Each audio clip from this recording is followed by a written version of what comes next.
Hi, everyone. Dom Famularo here, and I get the chance, this wonderful opportunity for Mapex All Access. We do this on Mondays, and it's just so great to have the reach of different drummers globally that we're able to bring in and talk to and share this information. It really is great that we have this opportunity to introduce these drummers and bring them out to a global reach, which is what the power of this live show going direct on Facebook and also on YouTube. It brings us to a whole nother world of communication. So you can watch this on whatever platform you like to watch it on, Facebook or YouTube. And any questions you have, if you come on, join us along the way. This is fantastic. And today, I've got this incredible young drummer. He's really a dedicated young player where he's studying with some of the finest teachers that are in Europe and globally, which is so fantastic to see. And he really is the next generation of great young drummers that is going out there and playing and sounding fantastic. I've watched many of his videos online on YouTube. Oh my gosh, what a wonderful player. Would you please welcome Mr. Alain Ackermann? Hey guys, hello. Hey, thanks so much for having me. That's really an honor for me. Thank you. Thanks, Alain. We thank you. You're out there playing and doing it, and you are really, promoting drumming and of course promoting Mapex along the way, which is fantastic. But you really are a wonderful young player, and some of the footage that I've seen you perform on, you've got such great facility, you've got great power. The band is just absolutely huge as far as the sound, and of course some of the summer festivals that you're playing with thousands of people, you're really reaching many, many people. Thank you very much, Tom. Thank you. So I want to go back and kind of just talk about just your upbringing and how you got involved in drumming and different things that you're doing. So first, tell me, when you were younger, you live in Switzerland, and I believe you're in a very, very small little village, right? You're between Bern and Zurich, if I'm not mistaken, right? Exactly, yes. So I was born in Mümliswil.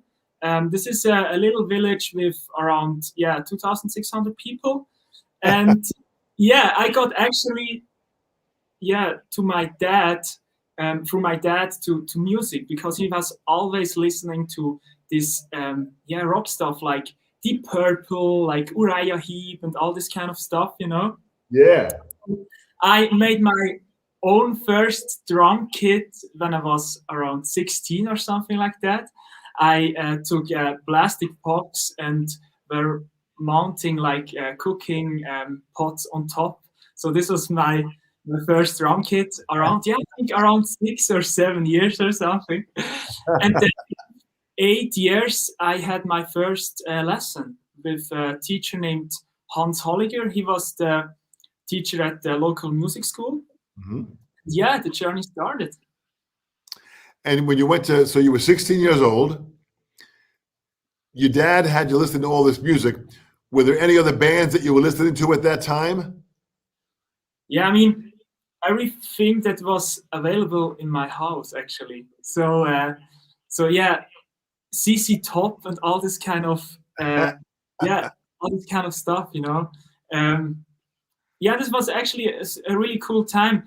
I remember, it was around when I was 7 or something.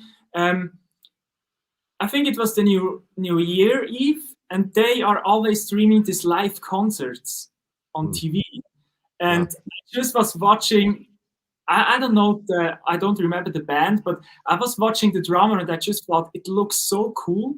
I mean, of course, the big drum kit and everything, but also the motions. I was always into these motions. I thought it looks just so amazing, the sticks in the light and everything.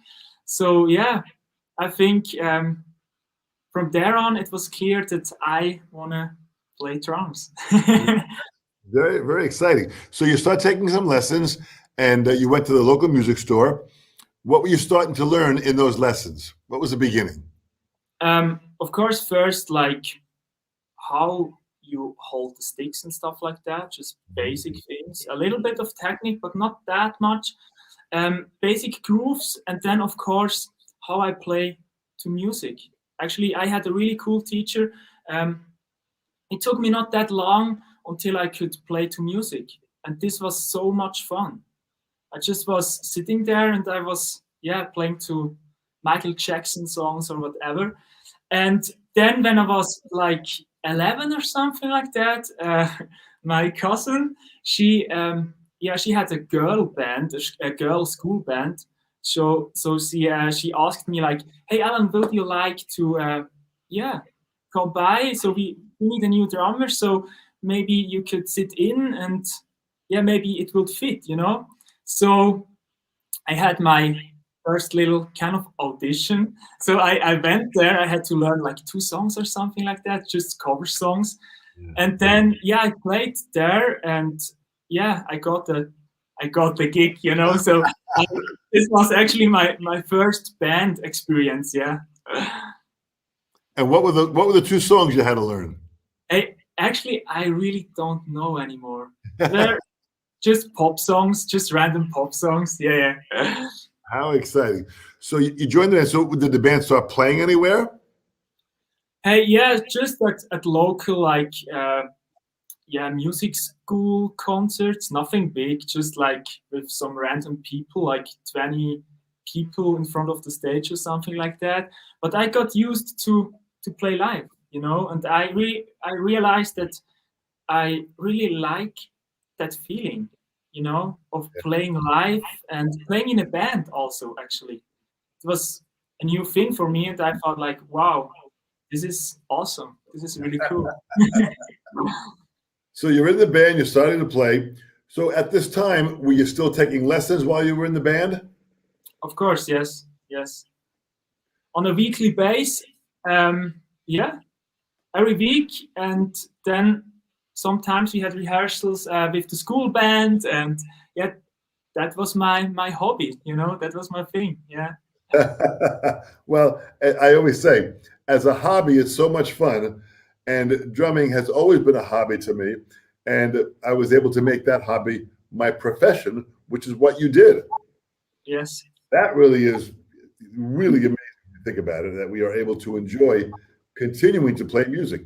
So, were there any specific drummers? Were there any drummers that you were listening to at this time?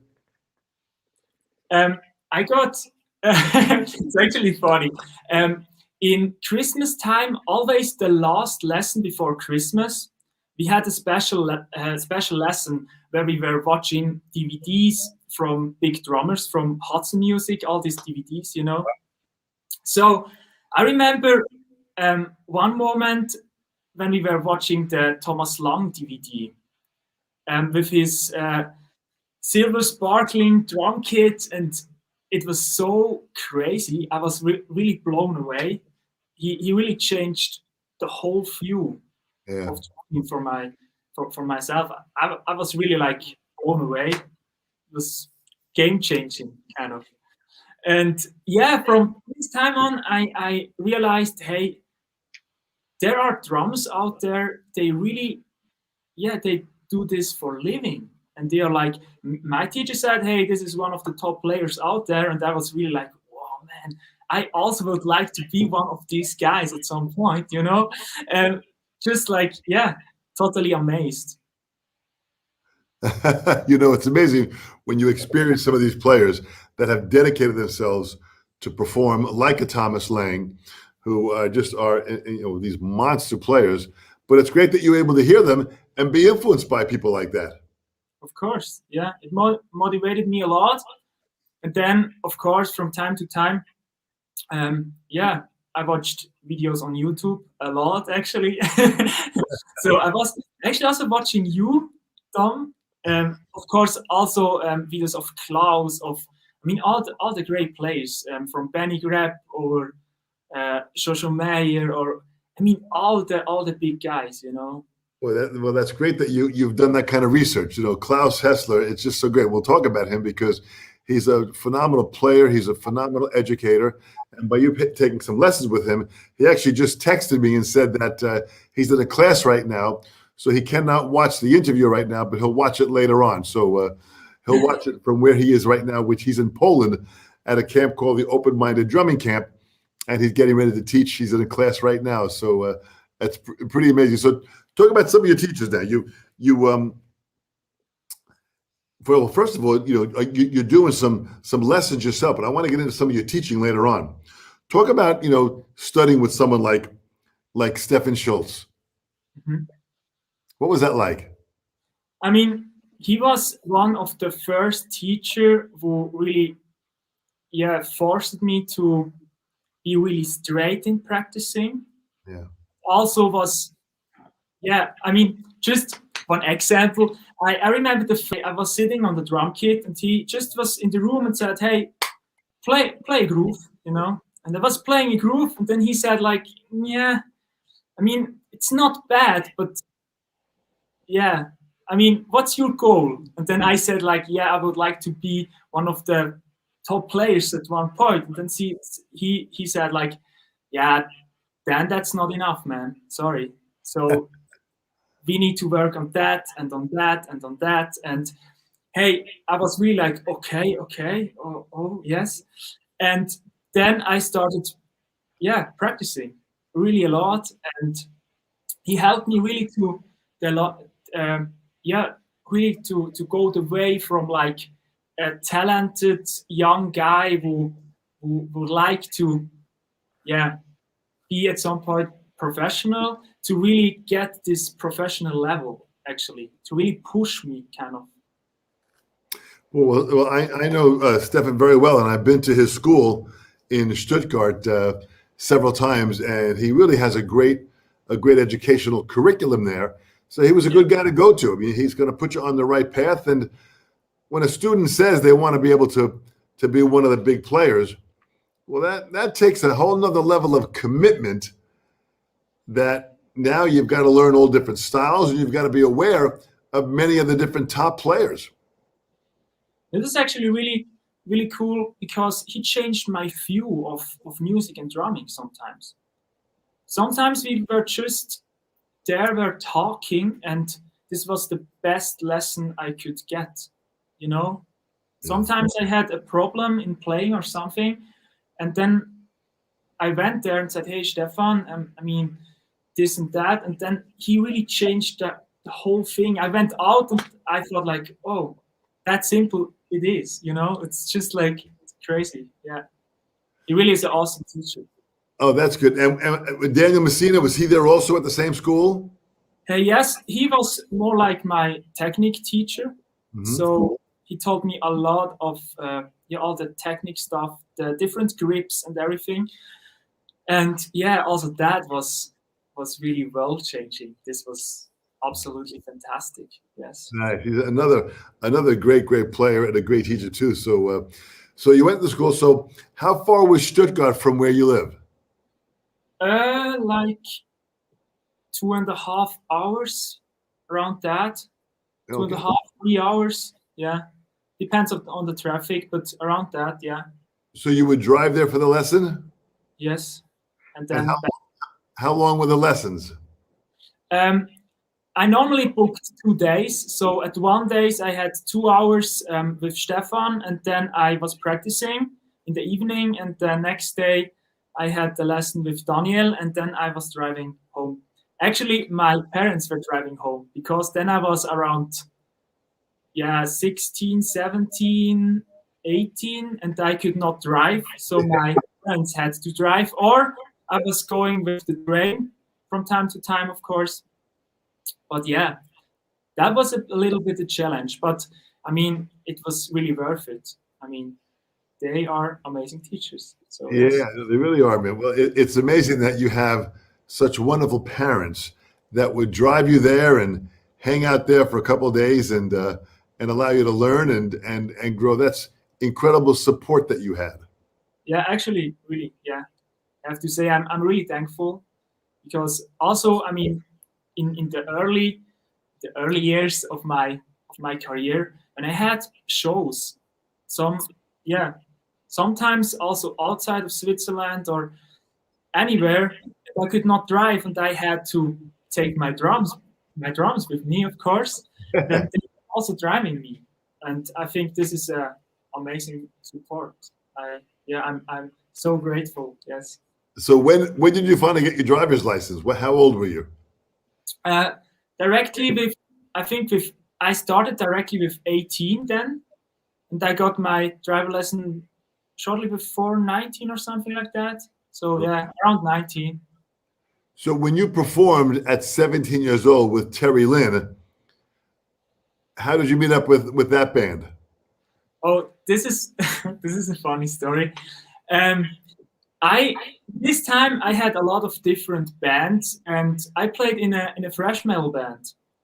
And the singer of this band known a manager named Jeff, and he known actually the manager of Terry Lynn, and through this connection I got actually the gig. Yeah, this is actually funny, and yeah, the people were just so nice to me, and I mean, this was actually my first, my first kind of bit professional job, kind of.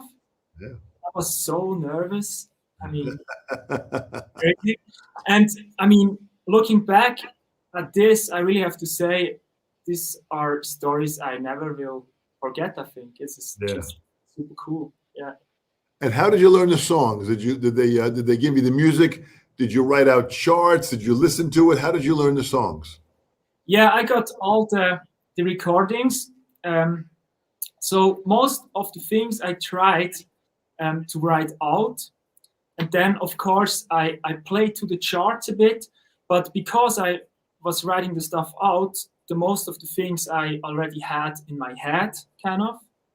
So I could play it kind of exactly, or I tried to play it exactly as the drummer who recorded the stuff. Uh-huh. And yeah, I think it went quite good. Of course, not perfectly, but it was okay. Yes. And how long were you with that band with Terry Lynn? Actually, not too long. Like, there are couples of shows in Europe, but actually not that long. It was maybe like a bit more than a half a year or something like that. Okay. And then, I did different jobs. I was actually this time was a bit a session player. You know, I did a bit this and a bit this, and yeah. How did your name get out to start doing these different dates? You know, were you networking and meeting musicians? How was that working? This this is actually also a thing. I think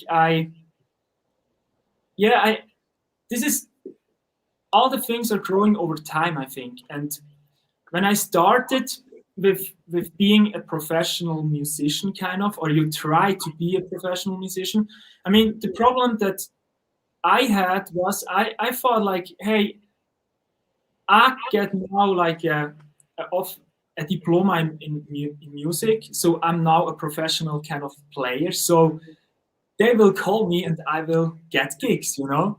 And this is not like that. It's not working like that, of course. And then I really had to find out that in music, I think especially in music, there is a lot going on with meeting other people, doing jobs really well, that other musicians know you, and then they knew other people, and then through all the people you get new jobs and stuff like that.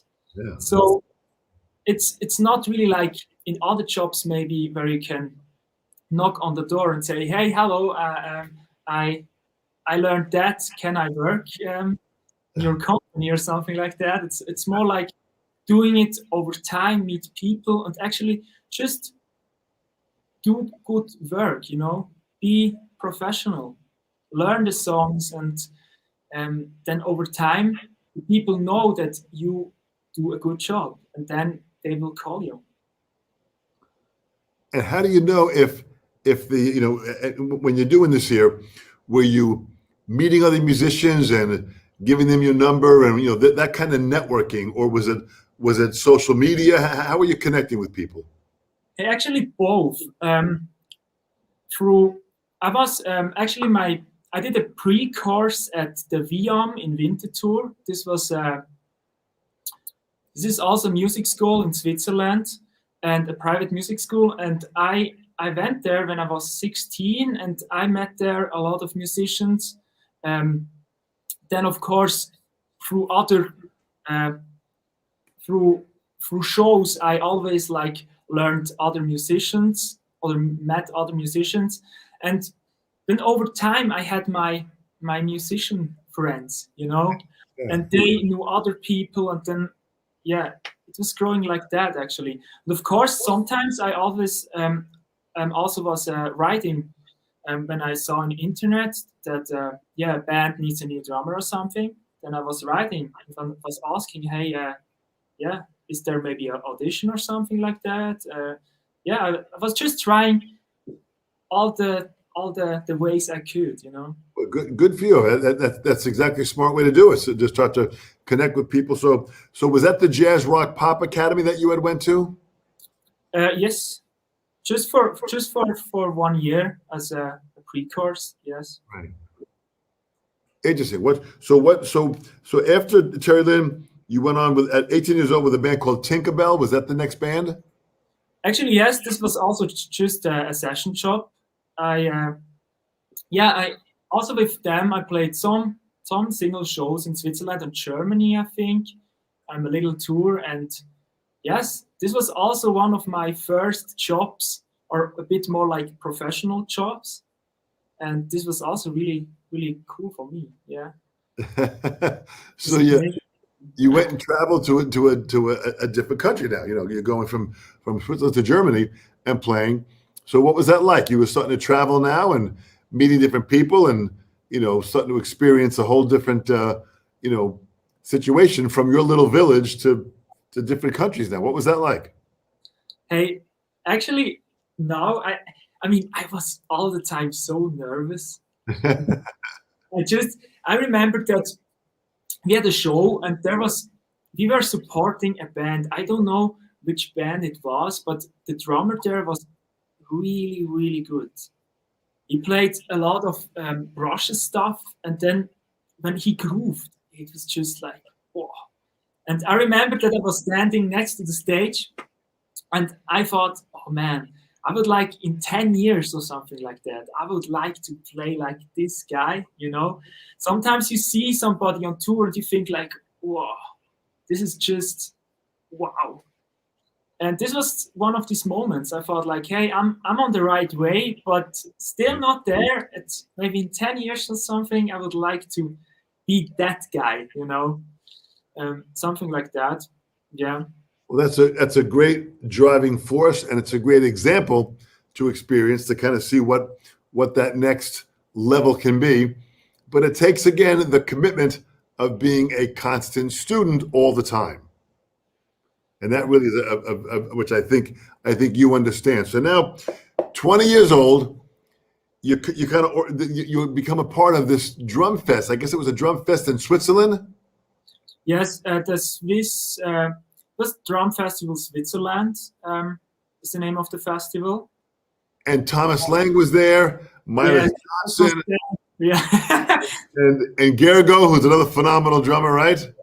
all the big guys were there, and actually I could not believe it because Roman, this is yeah, kind of the owner of the festival.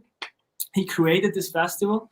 He's really an awesome awesome person.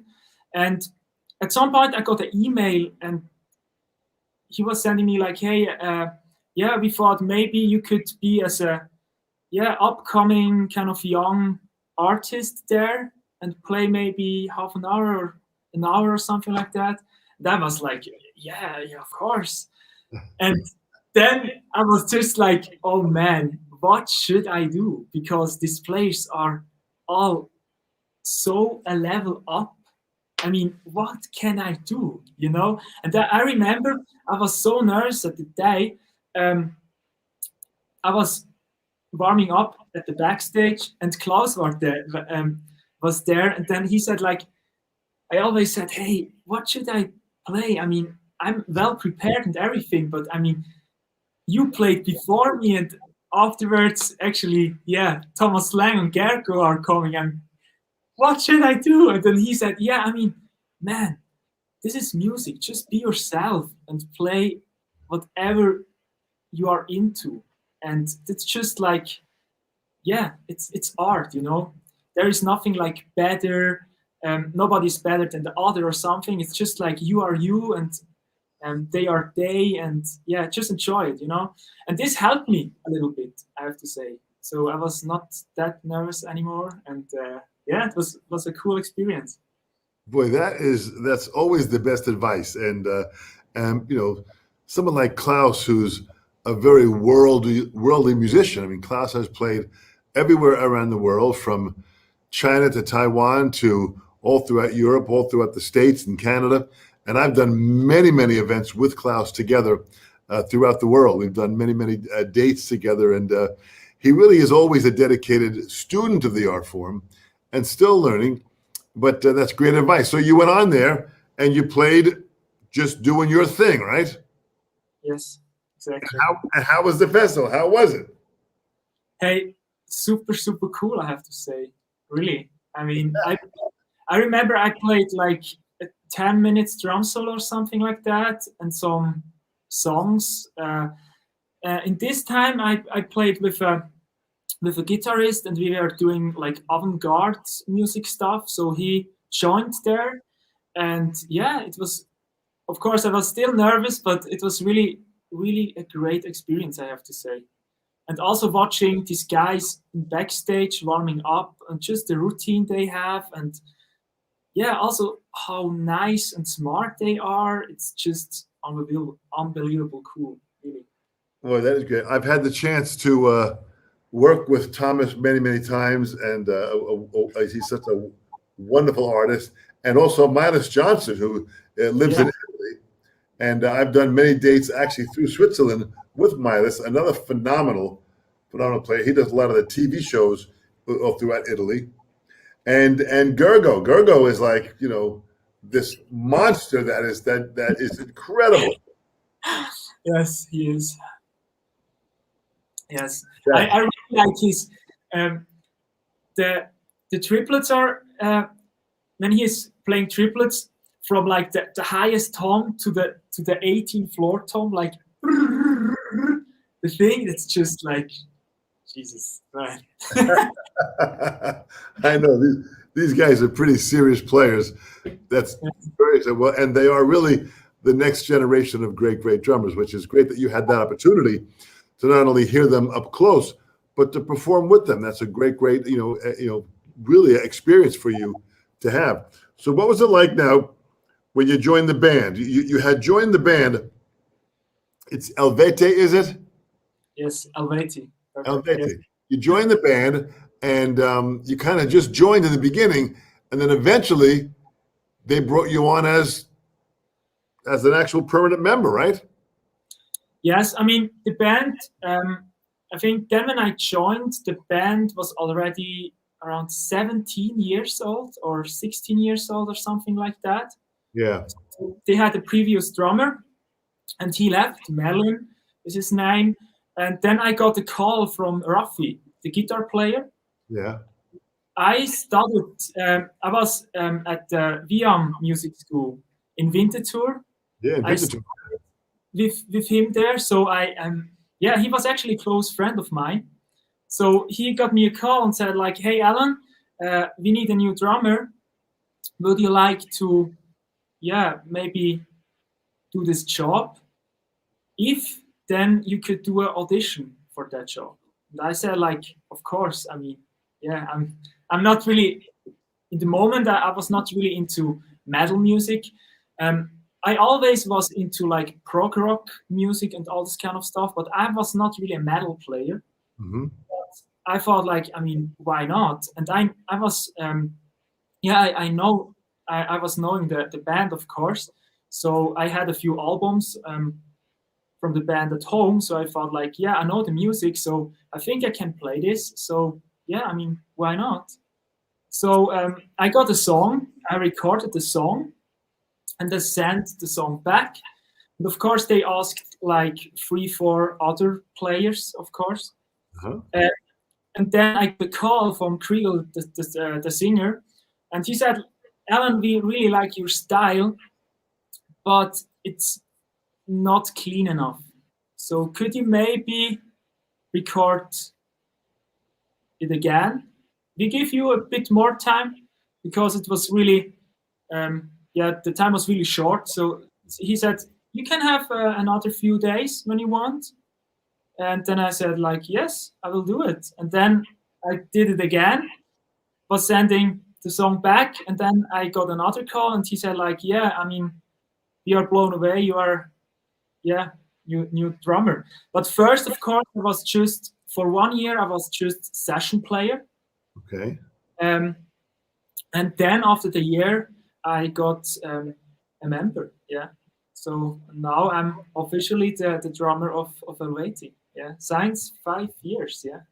That was several years, but that's great. And listen, you earned that position, which is something which is really, really powerful to experience. You know, we have many, many players that have joined us on here that are just phenomenal players. We have Carlos Gutzman, who's a wonderful drummer from Miami, Florida. Claude Hoffman, who's a great, great drummer from Belgium. Sergei Bellotti, who's from the Boston area in the U.S. He's one of the teachers at Berkeley College. Oh, wow. Andre Luis is here. Jeff Towers has joined us. Larry Rizzo has joined us. And also joining us recently is just Russ Miller. Russ Miller in LA. Russ is probably one of the top players in LA, playing all of the top television shows and movies and scoring. He's got his own studio, and he really is an incredible mind. But also, he designed so many products that he put out, which is the design lab for Mapex, which is an incredible, brilliantly designed drum set that has got just an incredible sound and out of the mind of Russ Miller. So he's joined us here too. So let's go. You got some great, great people that have joined in here to say hello to you. Hey, amazing. Now I'm getting a bit nervous, but that's fine. You've got some of this of some big players here, which is great, which is the respect they have for you now, Alan. I mean, something which, you're young, you're in your late 20s. I think you're about 27 now, right? Yes. And here you are at a point in your life where you're still learning the instrument, but you're playing the band. I heard them play a concert on YouTube at Summerfest. And Summer Breeze Festival, maybe? Summer Breeze, yeah, that might have been, yeah. And it was just incredible. The band sounded strong. And tell me about the members of the band. There's a female player in the band too, right? Yes, we are 9 members. So, and a lot of instruments. So we have 2 guitar players, Jonas and Rafi. Then we have a bass player, Kai. Then we have, of course, 2 singers. We have Fabienne. She's singing and playing harp. Then we have the main head of the band, Kriegel. He's also singing and he is playing flute. And then we have Michalina. Michalina's playing hurdy-gurdy. This thing you maybe saw where you have to you gotta wind it up. Yeah, it's kind of a weird instrument. Yeah. And then we have Matteo, and he is playing also the flute. And I think I forgot nobody. I think. So who writes the songs? Most of the time, Kriegel, the singer. In collaboration with Jonas, our guitar player. So normally first the Kriegel has an idea, a concept, and then Jonas is joining and gets his guitar craft to it, and is playing some nice riffs to the melodies and everything. And then I get most of the time a pre-production with a little bit of drums programmed, just that I know this part there needs to be a blast beat, there needs to be whatever, halftime groove or whatever. Yeah.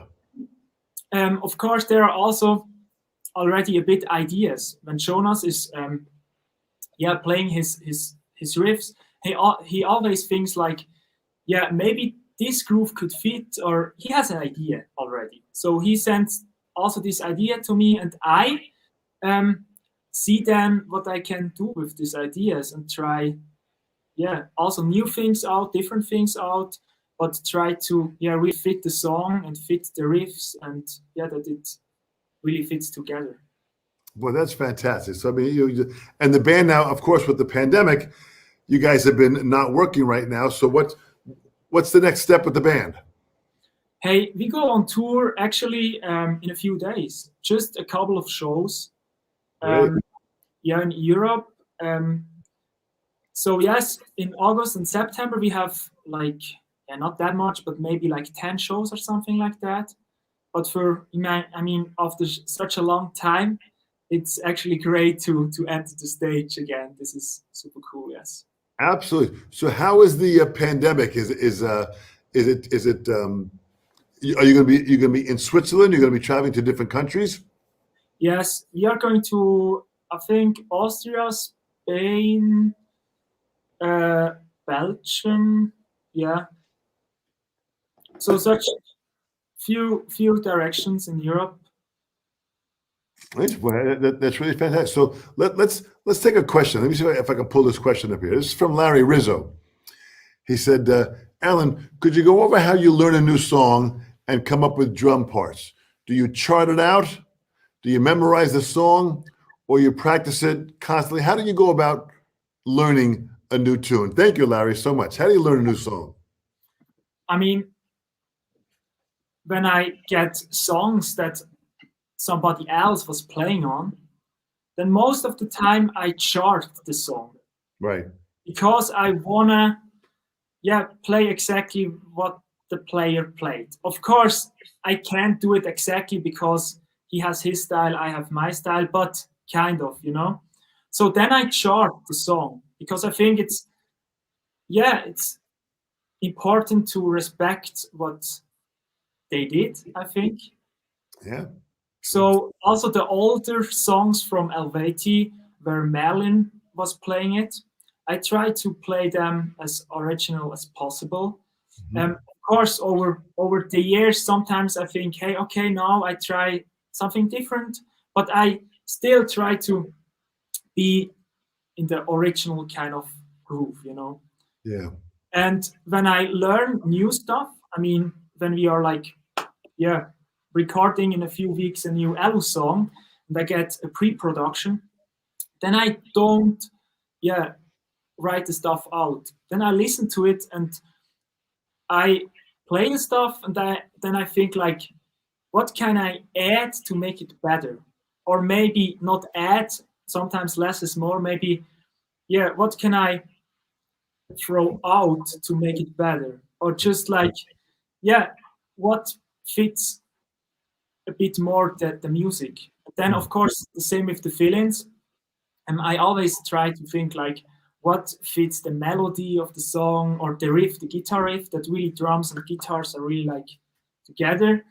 And then the creative part begins actually. This can be, I mean, over weeks I play the songs sometimes, and then at some point I think, that it is. And then most of the time it really is then the idea. And this is then on the album.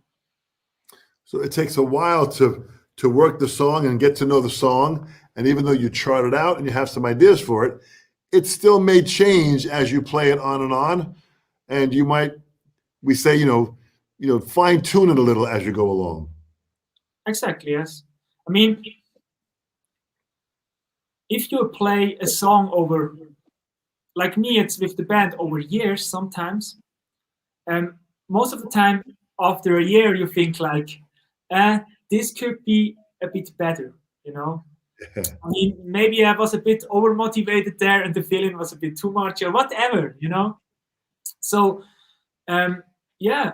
sometimes I look back, I watch all the videos and I think like, okay, I need to change this and I need to change a little bit of that. Yeah. And through that, I hope I get always better, you know? Well, it's no doubt about it. Just from what I've heard in some of your playing, you keep on making it better and better and better. And that's really kind of a real dedicated artist, which is wonderful to see. That really is fantastic in what you're doing. Here's a question from Carlos Gutzman. Carlos is, again, a wonderful player out in the southern part of Florida. And he's not only a great drummer, but he's also a great drum tech, where he techs for many players like Max Weinberg, who plays with Bruce Springsteen. He techs for Jerry Brown, who works with Diana Ross. So he's a real professional artist. He said, Alan, what drew you to Maypex drums over the other brands that are available in your country? And what do you look for in a drum, and what does Maypex do for you? Carlos, great question, man. Thank you so much. So why Maypex? I really have to say, I think the tom sound is fantastic, and you can really recognize the Maypex tom sound from everywhere. I mean, I don't know what it is, but I think Maypex tom sound is the best tom sound on the market. I don't know why, but I just think that. And it's always funny when I'm in a studio situation or something, then always the producers are, oh hey, your toms, they are so good. And I don't know why actually. But yeah, I really like them. Just the tom sound. And of course, for me, it's really important that the sound is really like, I play metal music, so it needs to be like really focused sound. It needs to be clear. And I think Mapex is a brand who offers that. So I think the drum sound is really modern, and for me, it fits perfectly. So first, it's really that. And then I really have to say that I'm so proud to be a Mapex artist, because they are really trying new things out. Yeah. It's not like a company who stays like over years. They are doing the same drum kits over year and nothing happens. I mean, they are really like creating new stuff, and also they try to be better and better. And actually, that's the same what I'm doing. And so I think it fits because of that really well. Boy, that's it's just so great to hear, as you talk about it. And you have right behind you, that turquoise drum set is a Black Panther kit, correct? Correct, yes. Talk about what sizes do you have there? I have a 10 by 7, 12 by 8, 14 by 12, 16 by 14, and a 22 by 18. Nice. This is a design lab there, actually. Yes. And I have this, I always like black hats on my drum kit. I think it looks cool. Yeah. That's actually it, yeah. Yeah. And so that kit there, is that the kit that you use when you're going out on tour? No, this is actually my practice kit, and for my YouTube and Instagram videos a bit, or just for random stuff. With Helvetia, I use a Mapex Southern, the tour version, with this snow white oyster finish. Yeah, beautiful. Hardware, it's really awesome. There I have also a gong tom on the left side. I have an 18 by 16 gong tom there. I really like to smash it like that, It also looks cool from in the front. When you're playing at big festivals and just can hit the gong tom, and it's just like smashing so hard, it's just boom. You really can feel the bass when you play the gong tom. And sometimes when I don't know what to do, then I just do that, and that's always fine. That's fantastic. Now, the other drum set you have back there, that white drum set, what kit is that? Is that looking at an armory kit? That's an armory kit, yeah, just a basic armory kit. I think 10 by 8, 12 by 9, 14 by 14, 16 by 16, and also 22 by 18, I think. Right. Yes. But that's another great sounding kit. So you'll do so in this studio here, you do some teaching, correct? Yes. Actually, this kit is for my students, and I sit normally here, and I give lessons. Yes. And the lessons that you give there, so is this your own school? Yeah, I mean, I work in a music school. So I work in 2 music schools, and at home for private students. Mm-hmm. So in this room, I give lessons for the private students, and they are from around 10 to 65. Yeah. So they are the range is really really big, and actually it's so super cool because you met all these awesome people, and everybody is into drums, and this is super cool. Yeah. Oh, this is the fun. I know about. I'm involved in teaching for many, many years. This is my 50th year of teaching. So I've been doing this for a long time, and it's absolutely great, great fun. So what are the names of the other two studios that you teach at? One is here at the music school in Mümliswil. Mm-hmm. And then in Lohn, this is also a small village, actually like half an hour from here. Yeah. And there I have like in one school I have around like 14 kids, and in the other school I have around like 6-7 kids. Okay. And then I also have some students in Volkertswil. This is near Zurich. So also there a few, and yeah, it's super cool. Yeah. That's really great. Now, have you done any students online? Have you been doing any online teaching? Hey, not yet. But actually, for the future, this will be something. What I do sometimes when I'm on tour, I teach on tour. I had a few students on tour. This was actually a really nice experience. But yeah, online, that will be actually also a thing I really need to think about. It really is pretty powerful. And setting up a couple of cameras in there, it allows you to reach students outside of your village, and it allows you to reach people globally. So this is something which is the next way of a new way of teaching. I've been teaching this way for over 20 years, and it's been pretty amazing that I've got all these students from many, many different countries. And we learn this way. We learn by using Zoom and online, and it works really well, and it saves students the cost of traveling. Yes. So instead of spending an hour or 2 hours in a car to get to a session, it happens right here. So the time that they save in traveling just gives them more practicing time. True. Yeah. Absolutely.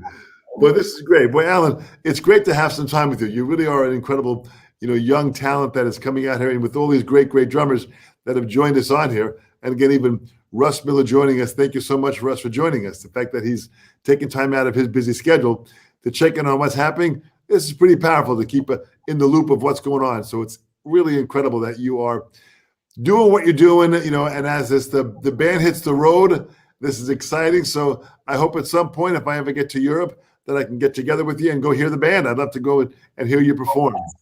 That would be actually really cool. Yes.